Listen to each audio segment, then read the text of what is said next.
the increasing expense or cost of living when it comes to household costs, what families are running into now, number one, wages aren't growing as they should. And we're dealing now with more significant inflation that we've seen probably in 30 or 40 years. And that disposable income that can go towards other really important aspects of our lives, like health and nutrition, having access to healthier foods. People are working longer hours, so you have fewer time to do exercise or do other things, spend time with family and that type of thing, those types of things that can help to reduce stress. Healthcare, childcare, like all of these things are still really important. The more that you have to spend on housing with the less income that you have, the less you have to spend on those things. So housing can exacerbate all of these other issues that, I speak specifically oftentimes when we talk about housing problems about poor and working class people. We had mentioned a little bit earlier, had said something that, housing is an issue everywhere. Mm-hmm. That's relative to how much income you have, right? So, right. Well, true, yes. Yeah. So, but I mean, I take your point. It's an issue everywhere, but who is it an issue for, right? And right. So oftentimes those at the lower income levels, those who have been kind of historically, kept out of housing markets, when it comes to that affordability level, we're talking about those poor to working class and now to middle class, right? That is really beginning to eat away at the comfort that at one time came along with being a middle class person. This is the Facts of Life, where research-based knowledge from the Family and Consumer Sciences is brought to you with life applications. I'm your host, Amanda Harner. Our guest today is University of Georgia's Assistant Professor of Housing and Community Development and the Director of the Georgia Initiative for Community Housing, Dr. Jermaine Durham. And these are the facts on affordable housing, a community issue. I don't really know a whole lot about you as a person. And so that would be kind of nice to hear, like, what are some of your hobbies? What are some of the things that you enjoy doing? So I've actually just gotten into a new hobby, gardening. I grew a garden for the first time in my life. I grew up in a rural community, so everybody, all of the older generation, always had gardens. My grandparents always had gardens, and I was always just fascinated and wanted one. And bought a house last year and finally had a backyard where I could grow a garden and did that. And it's just been a wonderful experience. So now I'm a gardener, and it takes up a lot of my free time after work. So. Well, I'm super glad to hear that was a good experience. Yeah, it was great. It was. I tried that at one point. It did not go as planned. Okay, yeah, it's a lot. I mean, thank God for YouTube. I've been, on YouTube videos and learning a lot. But it's it's a fascinating process. I think it teaches a lot about patience. Yeah, for sure. And just cooperation, collaboration, and how things interact. And I think that translates to a lot of other areas in our lives. And so I've learned a lot from gardening and and beginning to apply that to other areas. So that's a new hobby. Other hobbies of mine, I'm an avid fisherman, bass fisherman, and almost a full-time soccer dad. It takes up the majority of my time throughout the year. Both of my boys play soccer. My stepson plays football and basketball. So I'm constantly traveling, on the road most of my life, most of my free time. So between soccer, gardening, and fishing, that's pretty much what I do. So. Yeah, like between that and extension work, I mean, extension work can be 5 full-time jobs if you want it to be. Absolutely. I seem to be on that track, but what attracted you to affordable housing and all the dynamics involved, because there are a lot. Yeah. So I started my academic career, or college career, I should say, at Georgia Southern University. And I got a degree in philosophy, which was major choice, probably number 6 or 7. I went through a lot of different areas. I came into Georgia Southern. Which was interesting, kind of tying it into gardening. Now, I was really interested in like biology and like botany, actually, and so grew up watching nature shows and David Attenborough, and so but anyway, went to Georgia Southern. Started off as a biology major, then biology education. I think I hit that pre-calculus and calculus course and decided that probably wasn't the best move for me. And so got more into the humanities side of things. And from there, studied psychology, African-American studies, and settled on a philosophy degree, and also history. So I was all over the place, but kind of settled on philosophy. From there, I was just kind of really interested in, issues of inequality, issues of, and mostly along the lines of race and class, and was thinking about a good master's program that I could get into. One was sociology, and then it was another program at Savannah State University, urban studies and planning, and they had a lot of the courses that I felt were just right in line with where I was at the time and my interest. And so moved into urban studies and planning master's. And it really pulled together a lot of the topics that I was really interested in, right? Political science, economics, and social sciences kind of all wrapped into urban studies. And from there, really got into more of the community development, housing aspect, and was fortunate enough to be able to work at the Housing Authority of Savannah, worked in a number of different community development initiatives when I was living in Savannah. And that really kind of prepped me and primed me for what I would be doing moving forward here at UGA. Prior to coming to UGA, I was a PhD student in planning, design, and the built environment at Clemson, and was fortunate enough just to have an opportunity to work for UGA and the GIG program. I remember when I was reading the application, I was like, this is exactly what I would need to be doing and would love to do. My passion is here.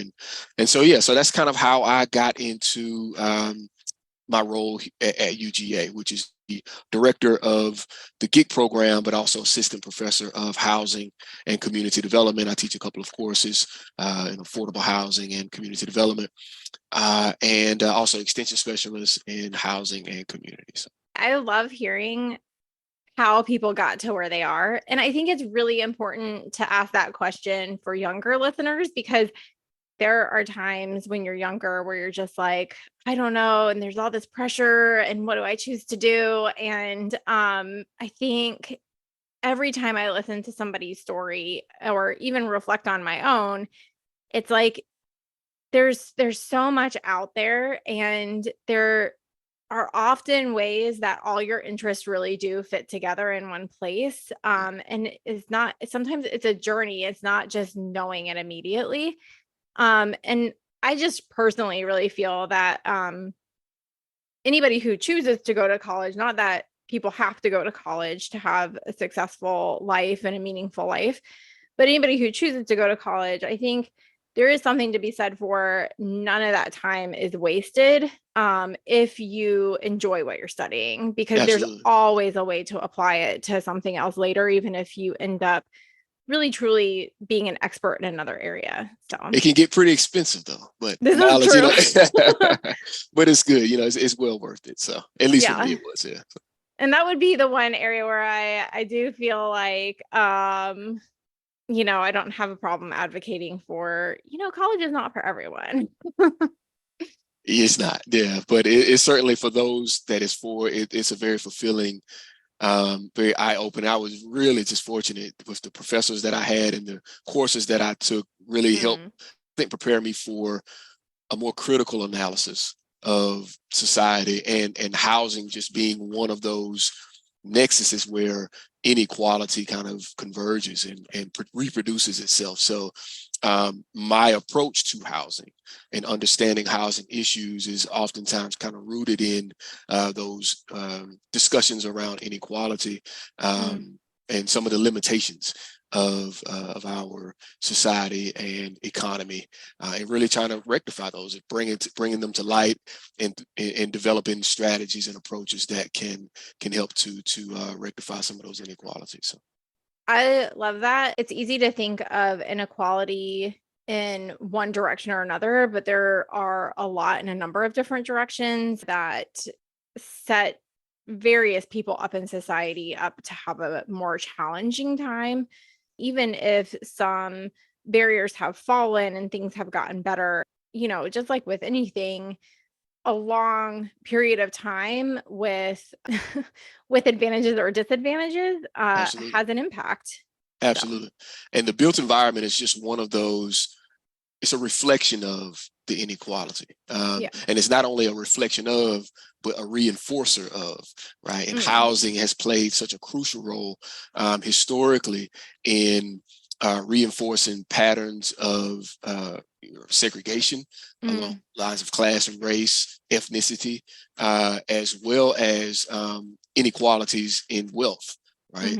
And so we see now, and I know one of your questions goes into kind of this, the investors, right, that have gotten into the housing market since the pandemic, and and how that impacts just ordinary people on the ground, right? So it's once again, housing is that kind of that crux in some ways of inequality within our society.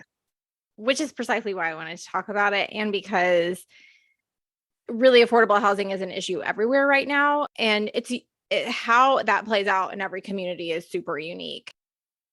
But let's kind of actually back up for a second and shape some things for the audience. I looked up some stuff from the Joint Center of Housing Studies, which is a study out of Harvard.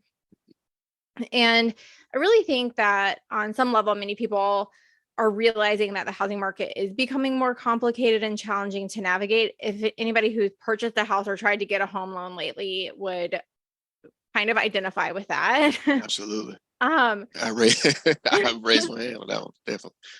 But I'm not sure that is really understood how complex the issue is. And so here are a few stats out of that Joint Center for Housing study. The median home price to income ratio was at an all-time high in 2021. The median sales price for existing homes last year was 5.3 times the median household income, well above the 4.6 ratio in 2020, and a notable increase from the previous peak of 4.9 in 2005.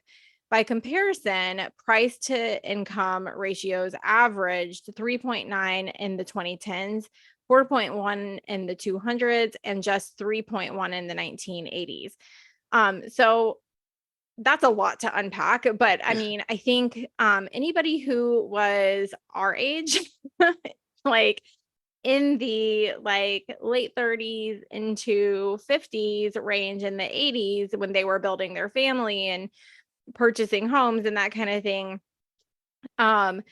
this is something that really affects people who are walking into the stage of life where they're purchasing houses and buying homes, amongst other things. Yep.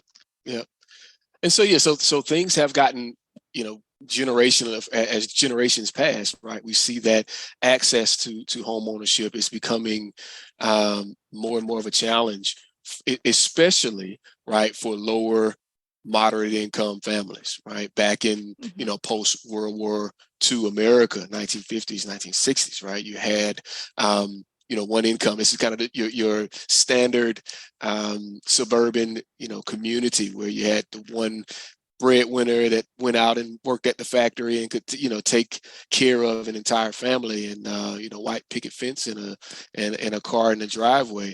And we know that even that narrative, even that story was unique only to, well, in many cases, to a certain group and to white population, right? Because there was a significant amount of investment into the development of the suburbs, which is great for that generation to be able to start their foothold in developing that wealth. But we know that for others, and most notable African Americans, were kept out of these communities. And not only were they, kind of kept out of certain suburban communities, disinvestment within the urban communities that they continue to live in further kind of undermine their ability to be able to develop wealth and accrue wealth. At UGA Extension, our Family and Consumer Sciences agents offer a variety of programs and resources covering family, health, money, food, and the home. If you're looking for an online resource about money, check out the Mo Money, Mo Savings blog created by FACS agents Ida Jackson and Brittany Harrison.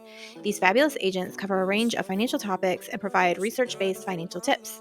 To find Mo Money, Mo Savings on the web, go to bit.ly/Mo Money, Mo Savings. That's bit.ly/Mo Money, MO Savings. But with that being said, right, as opportunities began to open up, even for African Americans in the 1970s, 1980s, and beyond, we see that wage stagnation, the shifting of jobs to certain locations to others, the disinvestment from at the federal level when it comes to public housing, the disinvestment in some of the kind of decommodified types of housing product and opportunities have given rise to the issue that we see today. This is not something that is, and I think that's kind of why for many communities that finally realize, like, hey, we have a major issue with affordability. What do we do about it? Well, that issue has been growing since 1945, right? In 1950, it's been developing. That's a great point. And so we are looking at generations or decades of an issue that has slowly been festering and manifesting, and now it's come to a head at probably one of the more difficult times that we've seen, economically speaking, in American history, with the debt and the investment in other areas outside of housing and community development. Has really exacerbated some of these inequalities, and it's a challenge for many communities. I really like your point that this is something that's been festering since like 1945, partly because one of my questions later, and maybe we should just jump there. My impression in certain communities is that it's vastly underestimated how important it is to deal with some of these things when you realize it's a problem. And so I think, to your point, we're seeing the effects now of what was happening in like the 40s, as far back as that, but with some other things in between, obviously. So that said, like, what are the things that are a concern moving forward? As someone who is a nutritionist and I have been in the financial world, also, I have an interesting career path that is perfect for FACS. But I think of all of the things like food insecurity and people getting adequate nutrition. And I think of things like being able to save appropriately and put away for retirement. I mean, but even just saving appropriately, just on a basic level, I feel like this is an area that you can unpack it in a way that would be very helpful to people. Sure. Yeah. So as it relates to housing, I think if I'm hearing you correctly, I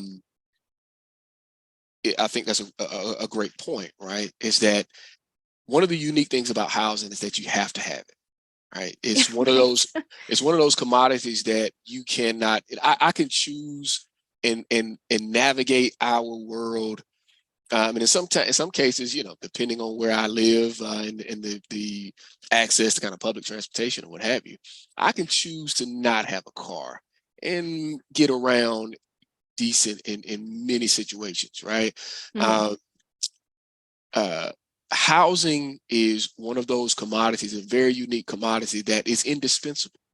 You can't substitute it for not having housing, Right. and still live a healthy and meaningful life within American society. We have to have housing. So given its the nature of being indispensable,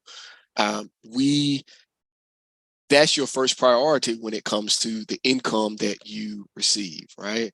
So depending on how much you're spending on this indispensable commodity that you have to have, this is the starting place. How much you're spending on that is going to determine, is a function of how much you can spend on other items, right? That are still just as important.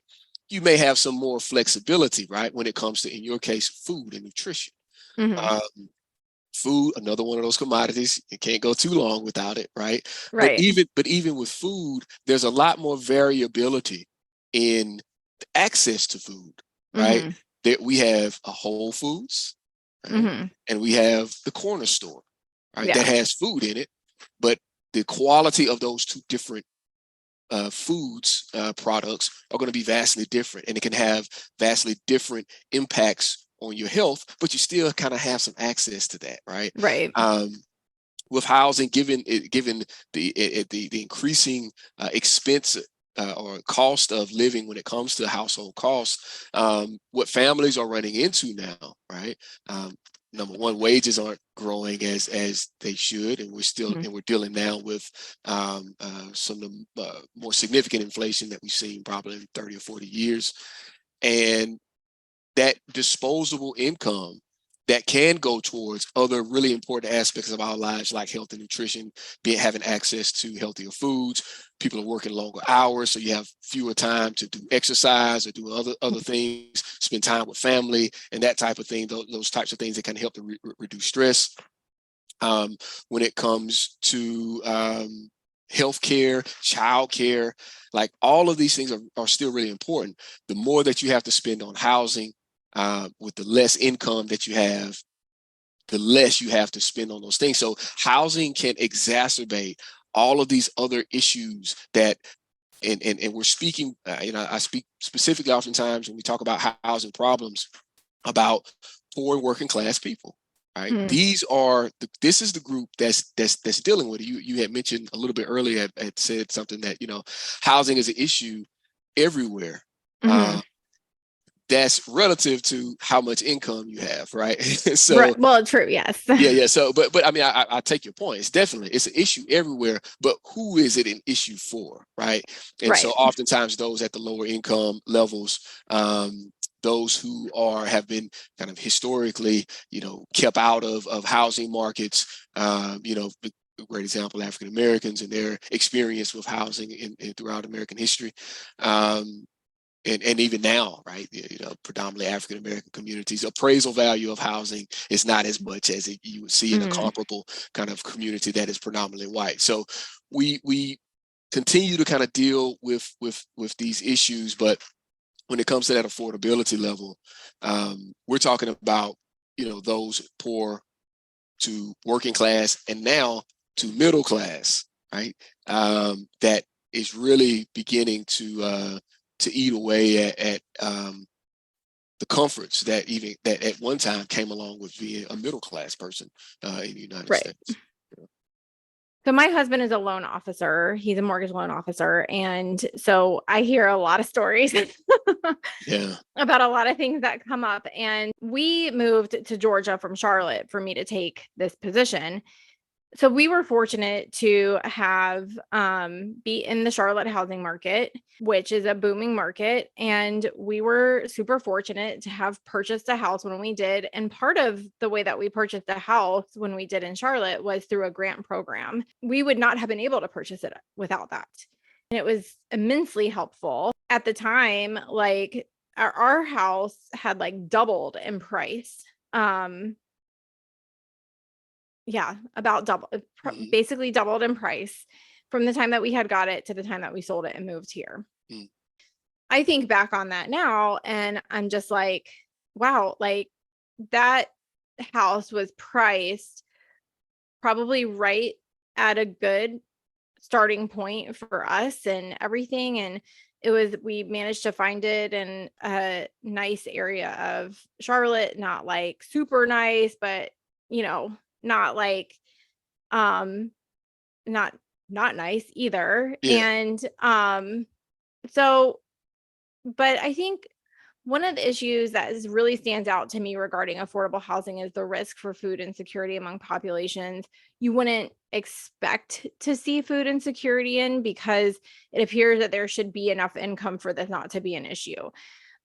So in Monroe County, Georgia, the median household income between 2017 and 2021 was $67,154, and the per capita was $37,296. And for our listeners who don't kind of understand the difference, per capita is talking about just an individual, their contribution to a household. So if we consider, let's say an individual is wanting to purchase a house, they're in their 30s, they're maybe a firefighter or a police officer starting out a career there.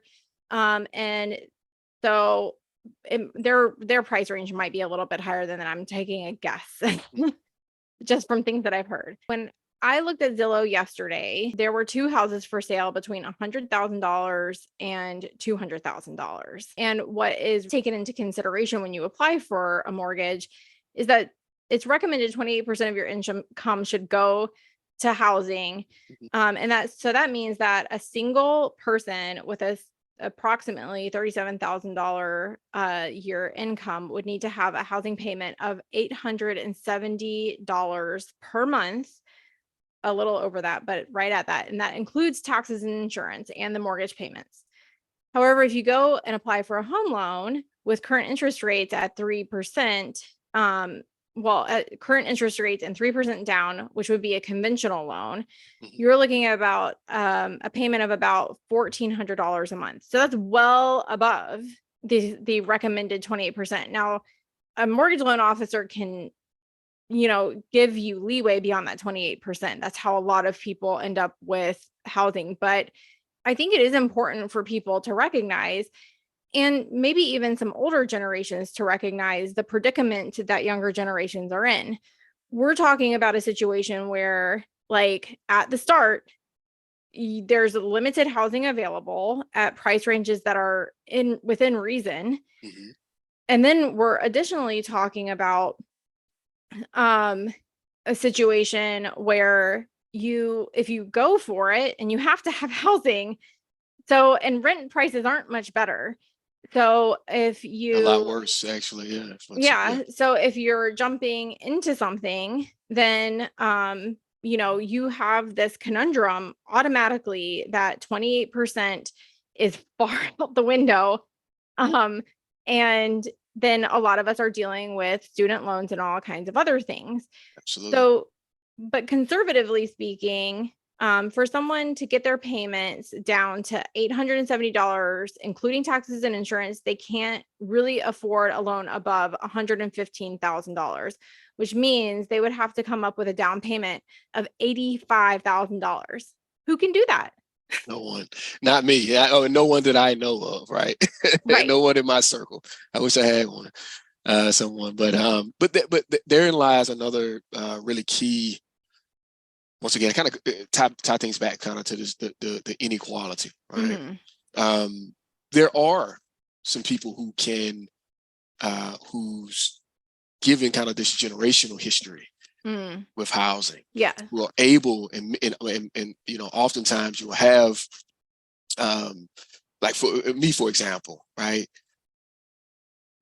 My grandparents owned their home on my dad's side, because my granddad was 20-year Army vet, retired from the Army, and started his own construction business in Greenville, South Carolina, and bought a modest, 1,600, 1,500 square foot, 3-bedroom, 2-bath home, right?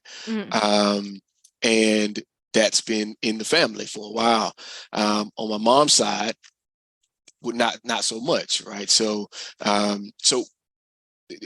my beginning, I did not live in a owned home, outside of like my grandparents owned their house, but my parents didn't own a home until I was well in college when my mom bought her house. And so, there's getting into the housing market now from a standpoint of, and many people that I know that are from my community and so on and so forth, from our generation, kind of grew up very similar, right? And have very little equity or capital or assets to even put towards a home, even if we had a couple of $1,000 saved up, right? Very similar to your experience.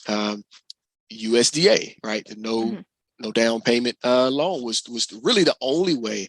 And I'm a professor at the University of Georgia, right? And you know, Georgia ain't making me rich, but they pay me pretty decent, right? I'm not complaining. But at the same time, you know, given my background, given my circumstances, and given my student cost of being such a long-term student going through all those classes, right?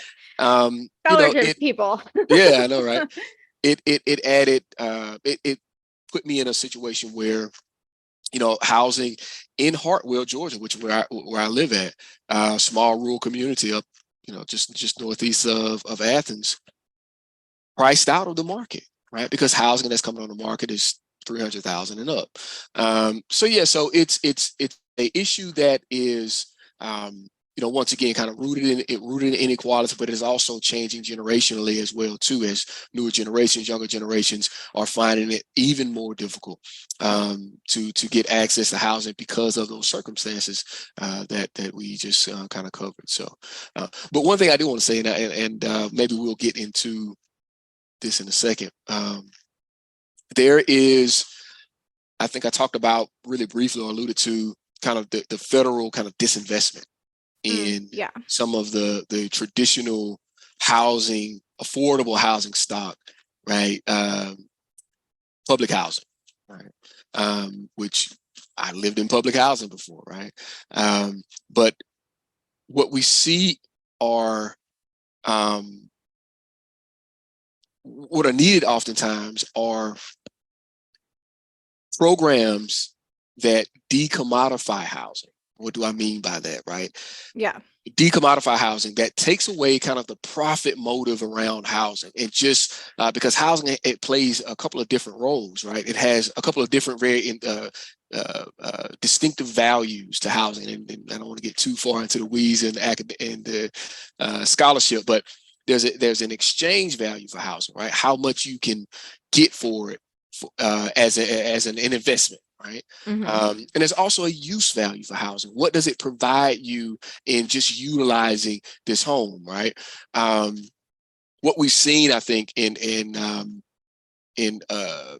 American, both at the federal, state, local levels, is allowing for more market forces to generate housing, but markets, as efficient as they can be in other areas, right? We're talking about making cars or you know, selling bubble gum or what have you. That could be an extremely efficient market to distribute and get really low cost items and products out to people. Housing markets have some very significant limitations that oftentimes are that price out, right? Because just the construction of housing alone can be very expensive. And if you're trying to add some profit on top of that, which is, you know, not a bad thing, but it's something to take into consideration. So we need programs that help to kind of take some of that and decommodify some of that exchange kind of value of housing. You mentioned just a second ago that it was a grant program, right? That assisted you. And the same thing with me. It was a grant, a federally subsidized program, right? That helped us get access to home ownership. Those programs have been celebrated. They are federally subsidized. It's no different than a subsidy that's going to a public housing complex, right? But we see that some of these programs that historically, in the case of like direct expenditures towards kind of affordable housing, public housing just being one of those examples of those programs, get demonized, right? And in some cases it's understandable, because a lot of the history of public housing has had to experience disinvestment and never having enough to really keep the properties up and so on and so forth. So there's a stigma around federal subsidies into certain housing. There's a stigma around certain housing products and affordable housing that is being brought into communities. So to add to that complexity that we talked about a little bit earlier, another kind of force is just kind of local resistance against kind of affordable housing development. And there's a number of different mechanisms that local governments and people can implement that can limit the opportunities for even the development of certain housing products that lend themselves more to an affordable design than others, right? Single family home, minimum lot sizes, minimum property sizes, or home sizes, right? If you have the minimum size is a 2,500 square foot home that has to sit on 2 acres of land, and there are zoning that exists like that. Well, that's going to price out a lot of people, as opposed to putting a more multifamily type of development on an acre of land, right? Right. But go ahead. I'm sorry. Which I think is actually something that I heard you talk about one time. Oh no, I always have this problem. It goes right out my head because I think about like 5 things at one time. It was, okay, you hit on it with, I'll think of it later. Okay. So I remember the other thing I was thinking. I'm glad you brought up stigma, because I think that's kind of a good place to kind of move into what GIC is and defining that, because I think one of the things that is sometimes misunderstood is that GIC is only about public housing. So GIC is the Georgia Initiative for Community Housing. Can you unpack what GIC is?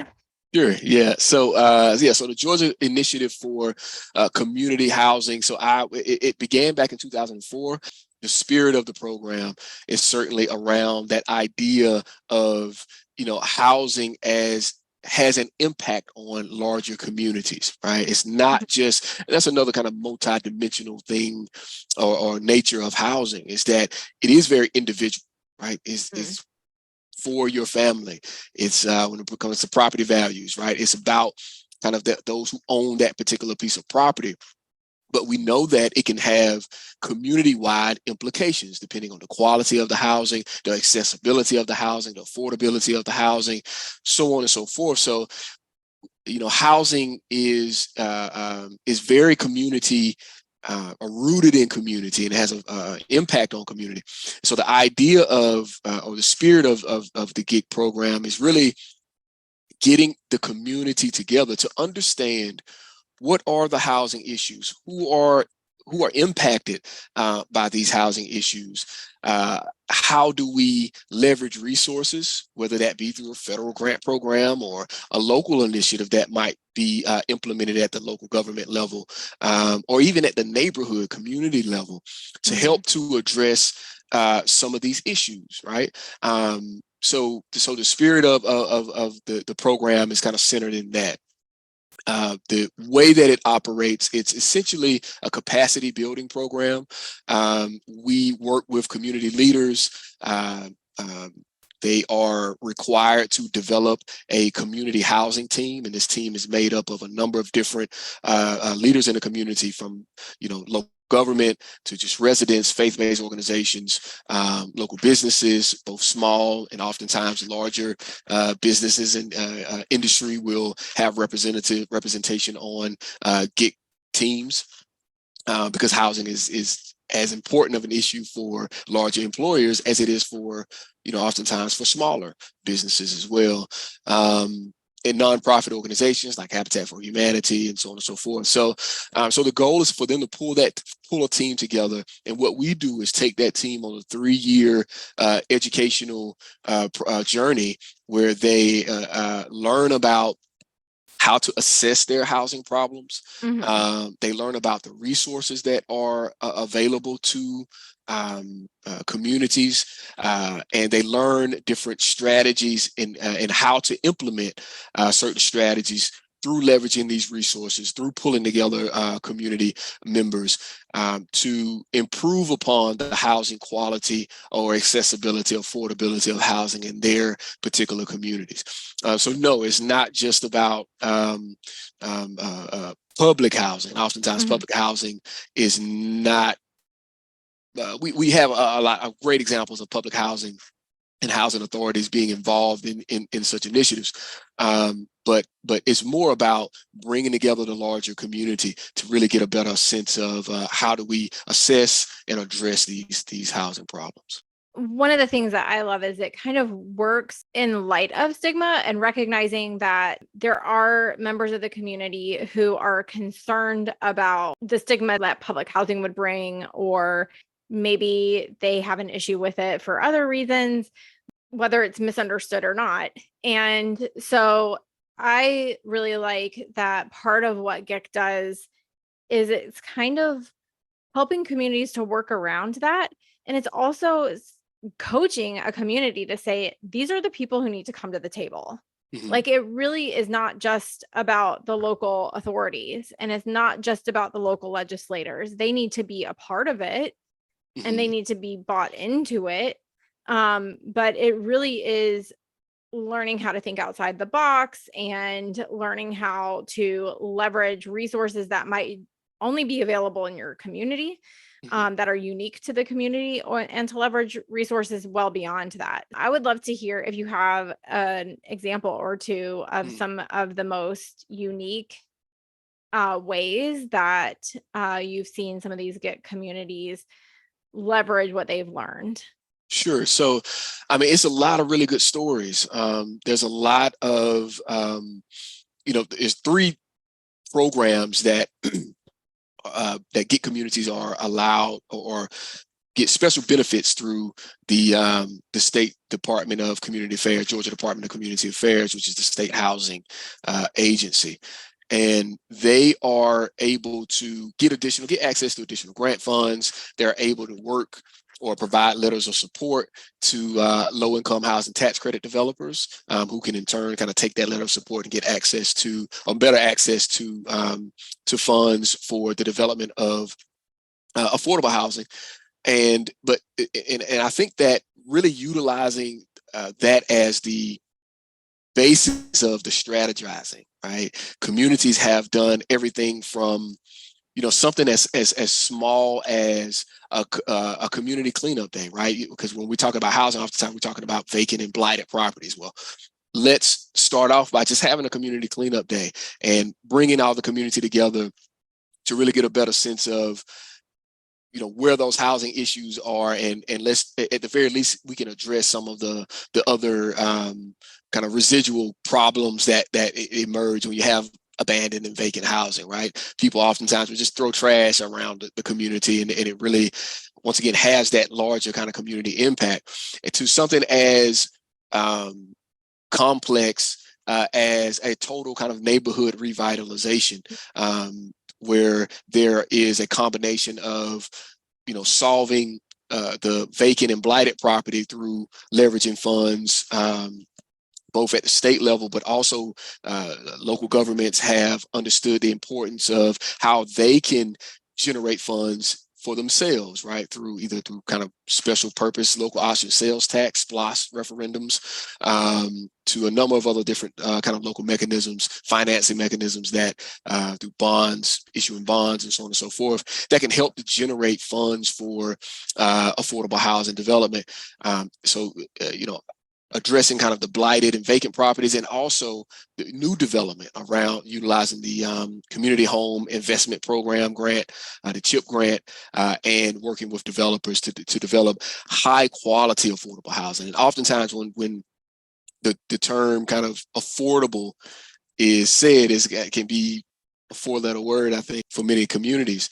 But the quality of the developments today are far surpassed what we saw in kind of the Pruitt-Igoe public housing in St. Louis, or the Cabrini Greens in Chicago, or some of these. When you think about affordable housing, the first thing that comes to mind are the failures of some of the models that existed. And there have been, models that have not worked, right? But what has been learned over the years is, how do we develop affordable housing in a way that maintains quality, that ensures that there's not a concentration of poverty in certain areas, in certain neighborhoods and communities, and how you develop a product that does add to the property values of the properties that are that surround them. So there's a lot that has been learned, and I think once people finally come together and understand, because if you ask the question, and I'm willing to,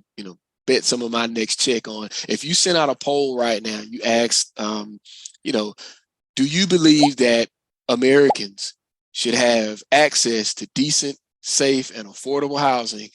You would probably get 90% of the respondents saying, sure, absolutely, right? And in that same survey, if you ask, would you support the development of affordable housing complex across the street from you? You probably have the opposite, right? And so there is, once again, to kind of go back to that stigma. But I think what GIC allows, or what fosters, I should say, is the well, you have these various people from the community who are all, rooted in the need for affordable housing. So small business owners, right? In the wake of the pandemic and during the pandemic, we saw a lot of small businesses to flounder just because of, the response to the pandemic and some of the things that were taking place. But after that, and really even prior to that, many small businesses are, their employees are from that class, right? That lower income to working class folks. And so what we're understanding, they're seeing now is that, well, if my employee has to drive from, 50 minutes away because there's no affordable housing here, that impacts my bottom line significantly. They're going to come in, they're going to be late. Chances are they may not come in the best attitude. There may be other things that impact how my business functions, right? Larger employers are, especially those, and we know that the South, especially here more regionally, that I-85 corridor, right, from Gwinnett up to, about Greenville, roughly Greenville, South Carolina, and beyond up to Charlotte, right? We see a lot of development, a lot of interest in development along that corridor. Well, many of those companies that are looking to start or relocate here in the South, they go to governments, or they do an analysis of where are my employees going to be moved or living? Are there enough housing that is affordable for my employees, right? Because they understand that this is going to have an impact on our bottom line. Local government, right? Sales tax. If you have the majority of your population is struggling to afford their homes, they're not going to go out and spend money at as much in your downtown if you want to get your downtown developed, right? So it all plays a role. To go back to my gardening analogy, right? It all plays a role in the larger economy. So for you to have, or for a community to have a variety of housing options. When my kid graduates from high school, right? And for example, here in Hartwell, we have what we're seeing is a trend of delayed students that are delaying kind of going to college or just going to work, right?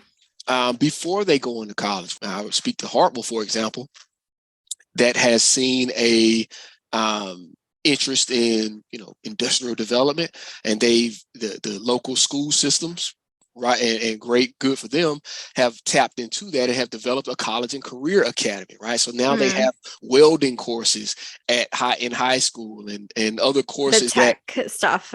The tech stuff, the trades, right? Trades, how do that's we prepare? What I meant. But tech is another. We have high schools and school systems that are preparing students for tech jobs as well too, right?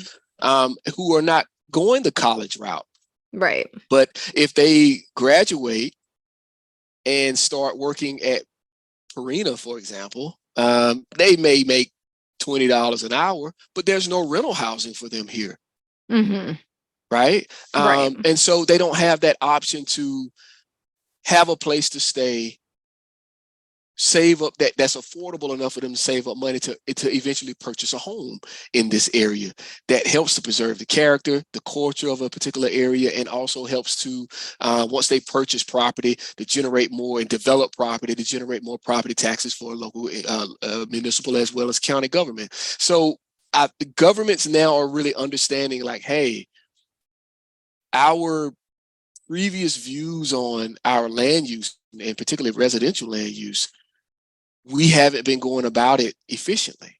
Mm-hmm. There needs to be options, because this provides a healthy environment, economic environment, ecosystem for our community. And I think that is the benefit and the magic, so to speak, of the GIC program. Is it fosters that realization, and then we take you through the process of learning how to really leverage your community and your social capital, your community capital, to develop those housing options for a variety of people in your area.